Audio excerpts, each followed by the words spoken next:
La culpa y la vergüenza son emociones complejas que no surgen hasta los 3 años de edad aproximadamente.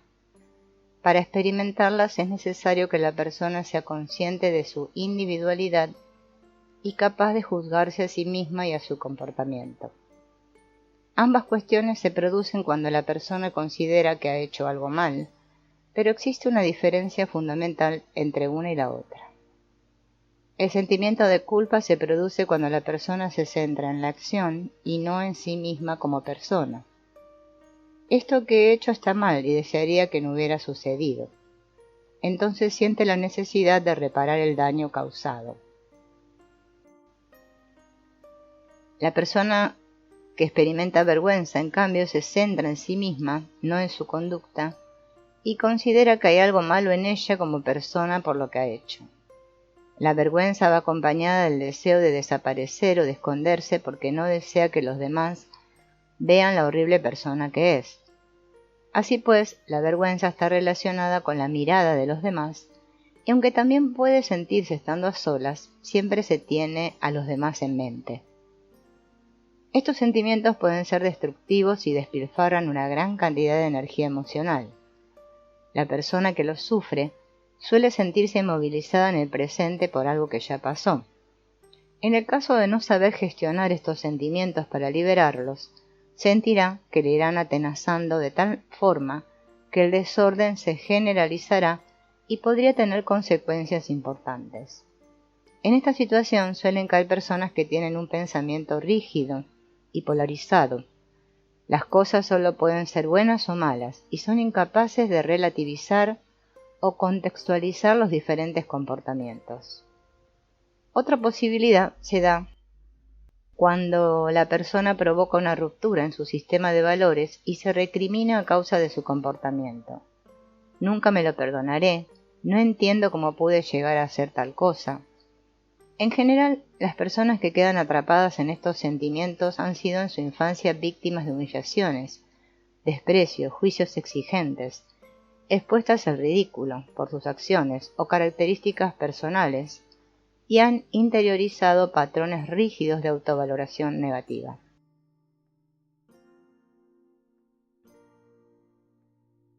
La tendencia a juzgarse y a castigarse es muy común cuando uno toma conciencia de algo que ha hecho que su código moral no acepta. La persona suele cerrarse en un círculo donde no ve otra cosa que su acción y la condena que merece. Y cuanto más avanza el tiempo, más difícil le resulta salir. Siempre hay emociones que liberar, juicios y creencias que son destructivos e inútiles para la persona que se ha convertido en su propia víctima. En muchos casos, los celos pueden ser un sentimiento natural tal como la tristeza o la preocupación. Si estos celos son sanos, puede dar un punto de interés a la relación y hasta considerarse como una evidencia de amor. Por el contrario, los celos patológicos están acompañados de fuertes sentimientos de inseguridad, posesión, autocompasión, hostilidad y depresión. Las personas que sufren este tipo de celos exigen a su pareja que no se implique emocionalmente con otras personas, tienen temores obsesivos y ansiosos, tienden a buscar las pruebas de la existencia de un posible engaño y rechazan todos los argumentos racionales de las personas cercanas. Generalmente, tienen sentimientos de ira, mal humor, temor, baja autoestima e inestabilidad. En cuanto a su forma de actuar, son impulsivas y envidiosas, padecen irritabilidad e intolerancia por la incapacidad de frenar los pensamientos negativos que pueden llegar a ocasionarles perturbaciones, no solo psicológicas sino fisiológicas, como alteraciones en el sueño. La frontera que separa los celos patológicos de los que pueden ser naturales es muy difusa, y muchas parejas han pasado de un estado a otro sin darse cuenta. El caos viene cuando uno de los dos proyecta sobre el otro sus deseos reprimidos o su inseguridad.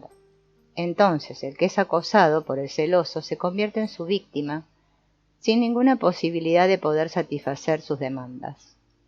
Se suceden las preguntas y deducciones absurdas, la necesidad de pedir explicaciones detalladas de todo lo que la víctima hace y hasta de lo que puede pensar en un momento dado. El celoso es como el que bebe agua salada, cuanto más bebe, más sed tiene. Por otra parte, las personas que se encuentran atrapadas en la desconfianza dan por hecho que los demás se van a aprovechar de ellas, les van a hacer daño o los van a engañar. Frecuentemente sienten que han sido ofendidas profunda e irreversiblemente por alguien.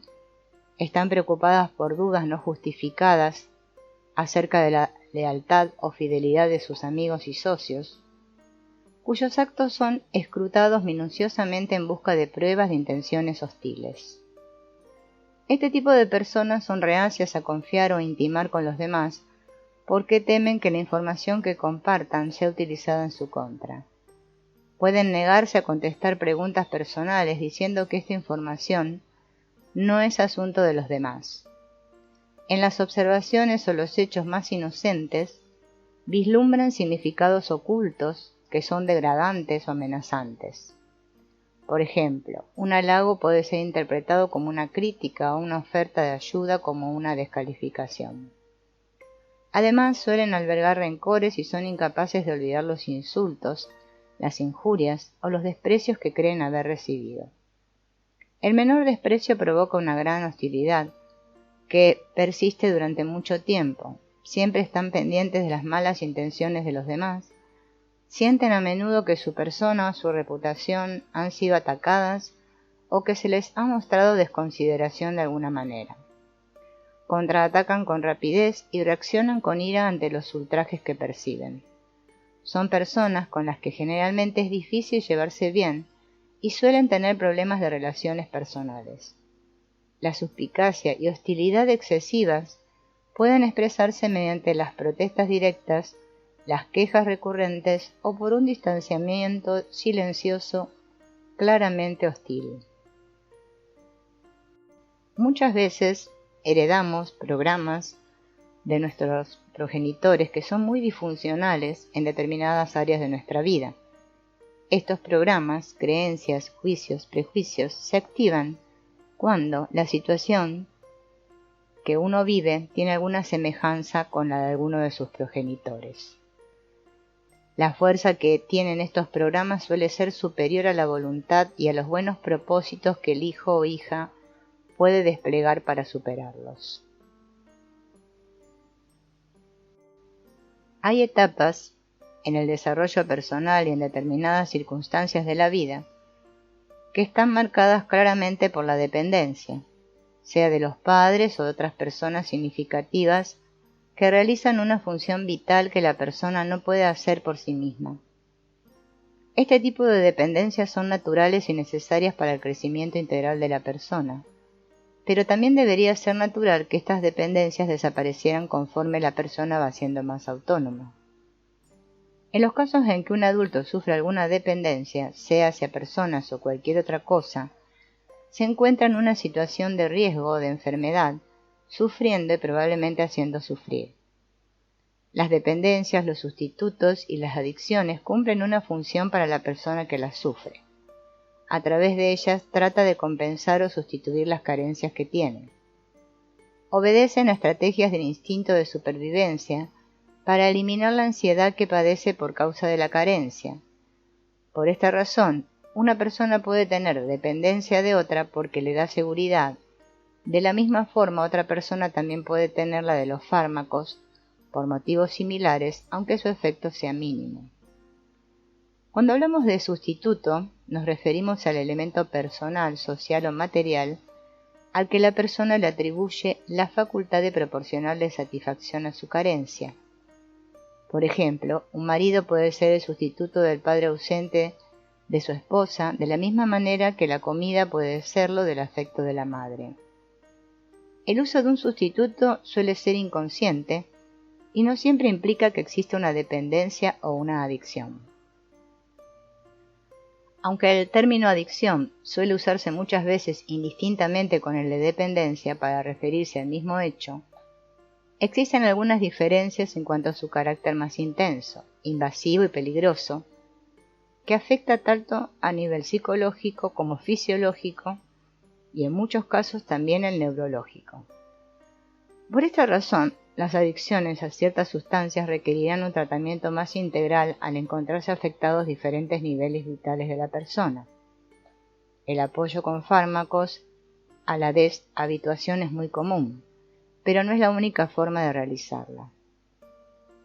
Se ha podido comprobar que tratar el aspecto psicológico afectado, indistintamente de que se usen o no fármacos, es determinante a la hora de ver resultados en la deshabituación y resolución de las adicciones y, por supuesto, en la liberación de las dependencias.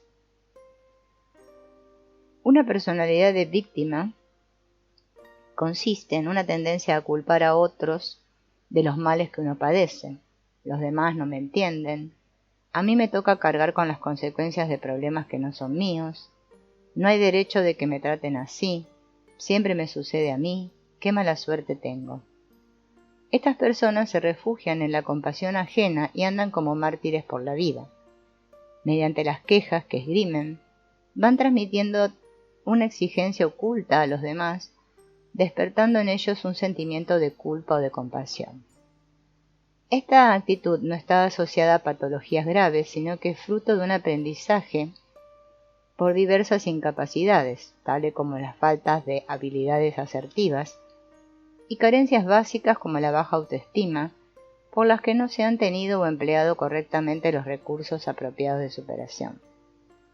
La victimización suele esconder experiencias pasadas no superadas, tales como hechos traumáticos de diversa índole, malos tratos, abuso sexual en la infancia, u otras disfuncionalidades familiares o carencias de tipo afectivo. Por lo tanto, el rol de víctima está asociado a un negativismo sin concesiones y se basa en culpabilizar a todo y a todos con el objeto de obtener atención. Su percepción de la realidad está completamente distorsionada y sienten que nada pueden hacer para cambiar esta situación. Es una indefensión aprendida. Desde una visión victimista, siempre es el otro el que tiene el problema y uno mismo quien sufre las consecuencias. Su actitud es pasiva e inconscientemente manipuladora. Se vale del chantaje emocional y suele hallarse inmersa en una eterna e inactiva espera, donde la pretensión de que el mundo reconozca su inmenso dolor y la injusticia que se ha cometido con ella nunca queda satisfecha. Este tipo de personas se encuentran estancadas en la mediocridad y viven en el autoengaño, una realidad que perciben de un modo más o menos consciente y que pretenden superar con el reconocimiento que solo consiguen o que creen conseguir mediante su papel de víctima. Por otra parte, directamente asociado a la victimización se encuentra la amargura, la cual no tiene lugar automáticamente cuando alguien nos ofende, sino que es una reacción a la ofensa o una situación difícil y por lo general injusta. En realidad no importa si la ofensa fue intencionada o no. Si la persona ofendida no arregla la situación y libera las emociones negativas, la amargura le inducirá a imaginar más ofensas de la misma persona. La amargura es una forma de responder que a la larga puede convertirse en una norma de vida. Sus compañeros de viaje son la autocompasión, los sentimientos heridos, el enojo, el resentimiento, el rencor, la venganza, la envidia, la calumnia, los chismes, la paranoia, las maquinaciones vanas y el cinismo. Los sentimientos de amargura suelen ser difíciles de desarraigar a causa de la creencia que los sostiene. La ofensa es culpa de la otra persona. Puede ser cierto, por tanto, ella debe venir a pedirme disculpas, y yo soy la víctima. Este razonamiento atrapa a la persona siéndola dependiente de lo que haga la otra parte, y en muchos casos, aunque se le pidan disculpas, la amargura no desaparece porque los sentimientos han calado a un nivel más profundo de la conciencia. Hay personas que no tienen tiempo para ellas ni para sus familias, siempre están activas. En estos casos no es tanto un rasgo de su personalidad como una necesidad interior que les impulsa a sumergirse en la actividad. Ejemplo de este tipo de caos son aquellas personas que se han hecho adictas al trabajo o que andan enredadas en infinidad de actividades extralaborales, como responsabilidades en asociaciones y organizaciones sociales o religiosas. Detrás de este activismo encontramos personas a las que les cuesta aceptarse, siendo la actividad el único medio para ganar aprobación, definir su identidad y justificar su existencia. De esta manera utilizan la actividad para no enfrentar sus sentimientos y vuelven crónico el problema que no facilitan al descubrir su necesidad real. A causa de estar excesivamente activas, muchas veces perjudican su salud, sus relaciones, su descanso y su experiencia interior. Muchas de estas personas crecieron en hogares caóticos donde el estrés era habitual y encuentran en la actividad el medio en el que se sienten más seguras y mejor adaptadas. Se engañan a sí mismas justificando su exceso de ocupación por razones externas y no internas. Cuando no están realizando algún tipo de trabajo se sienten culpables. Detrás de la necesidad de actividad constante suele existir miedo a la calma porque precisamente es en el tiempo desocupado cuando tienen más espacio para pensar en sí mismas y ver las cosas que no les gustan de su vida. Esta estrategia de evitación tarde o temprano les pasa factura y la resistencia que las personas ejercen para no escuchar su interior con frecuencia deriva en diferentes síntomas. Las personas atrapadas en la sobreactividad suelen tener cuadros de ansiedad e irritabilidad, necesidad de seguir aumentando el tiempo que le dedican al trabajo, sensación continua de estar agobiadas, de no llegar a todo y de vacío emocional. El estrés y el insomnio forman parte de lo habitual, y a largo plazo pueden sufrir hipertensión arterial u otras enfermedades vasculares. Tienen la necesidad casi compulsiva de realizar listas de cosas por hacer y de anotar en la agenda hasta el más mínimo detalle. Son incapaces de estar sin trabajar durante un periodo prolongado y les provoca ansiedad, inquietud e irritabilidad, alejamiento de la familia y de los amigos. La dependencia emocional es una adicción hacia otra persona, generalmente la pareja o uno de los progenitores. Al sufrir dependencia se genera una necesidad desmesurada del otro, renunciando así a la propia libertad y viviendo una experiencia llena de sentimientos ambivalentes que pueden moverse desde la seguridad y la tranquilidad al desespero y el pánico.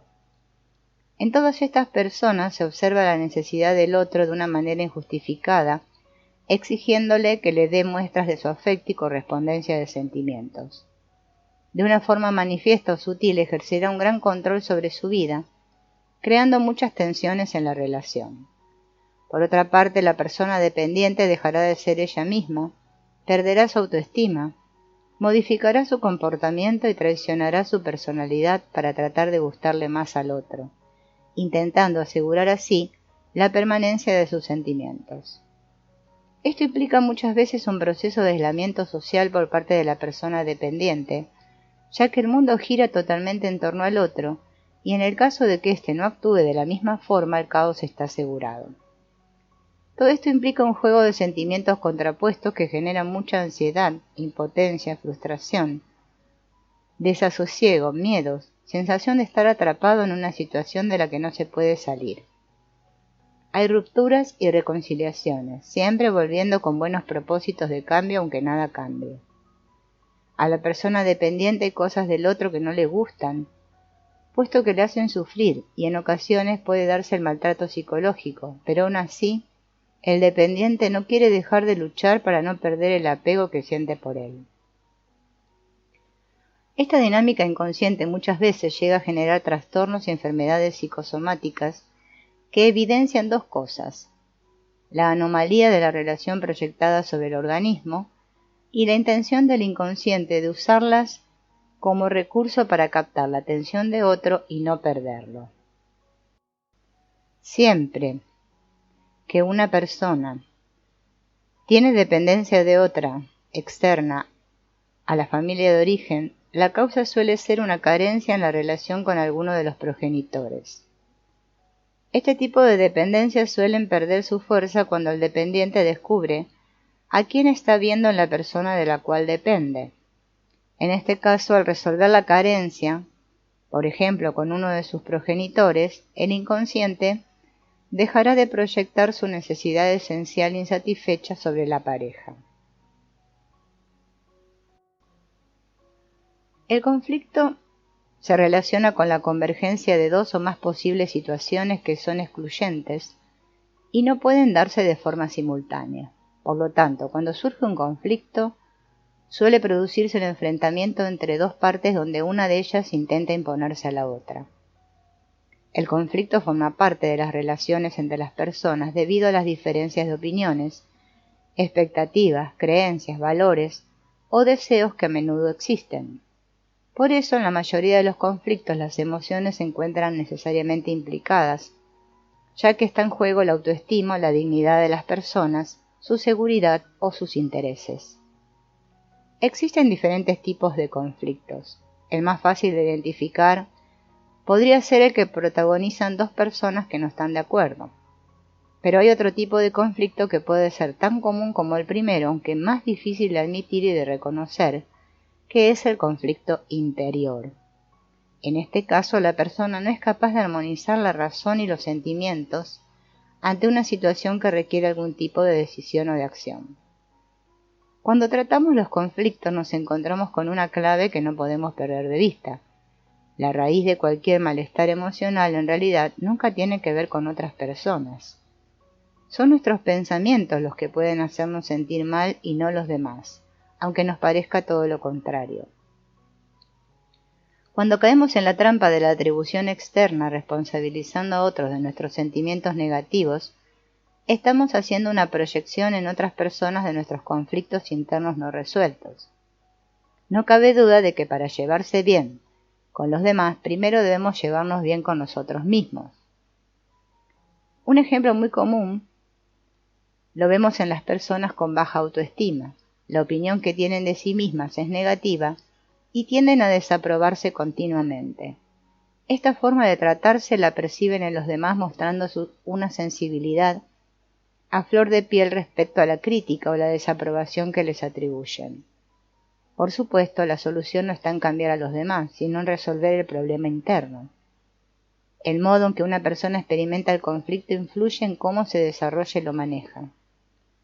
Si a través de las experiencias vividas desde la infancia ha aprendido a considerarlo como una amenaza, entonces sentirá miedo y puede evitarlo o complicarlo más no resolviéndolo. En cambio, los conflictos pueden ser situaciones positivas para nuestra vida, dependiendo de la actitud con la que los recibamos. A través de ellos podemos abrir nuestra mente a otras alternativas más convenientes y crecer interiormente. Cuando algo nos afecta mucho a nivel emocional, necesitamos protegernos para sobrevivir a la situación. Entonces nuestra mente elabora bloqueos emocionales para no sentir dolor o protegerse del sufrimiento. En su momento, estos bloqueos pueden ser útiles como mecanismos de defensa, pero más tarde sería necesario procesar lo ocurrido hasta lograr una comprensión y liberación de las primeras emociones y poder seguir adelante sin consecuencias. En muchos casos, el bloqueo emocional queda memorizado en el inconsciente y asociado a determinadas situaciones que afectan a la persona, anclándola en forma de creencias limitantes que le impiden avanzar y pensar con creatividad ante lo que la vida le presenta. Hay personas que pueden desarrollar su vida con normalidad, pero sufren algún bloqueo emocional en un determinado aspecto de su vida. Por ejemplo, alguien que puede tener mucha facilidad para manejarse en el ámbito laboral, amistoso, familiar, pero a la hora de encontrar pareja tiene un bloqueo importante que no le deja concretar la relación. Experimenta toda clase de miedos y su mente se convierte en un caos de pensamientos contradictorios. Manifiesta conductas incoherentes y extrañas que desconciertan a quienes le conocen, porque su mente no puede pensar y sentir de la misma forma que en las otras áreas de su vida. La mayoría de los bloqueos emocionales se generan en la infancia, condicionando significativamente a la persona durante su vida. No siempre la persona es consciente de estos bloqueos y ante algunas situaciones se siente ansiosa, boicoteándose a sí misma, frustrándose y fracasando en lo que más desea. Otra de las manifestaciones del bloqueo emocional puede producirse cuando la persona tiene que enfrentar algún tipo de conflicto que no es capaz de resolver y al no encontrar otras alternativas entra en un estado de ansiedad que paraliza su mente para pensar y actuar de manera adecuada.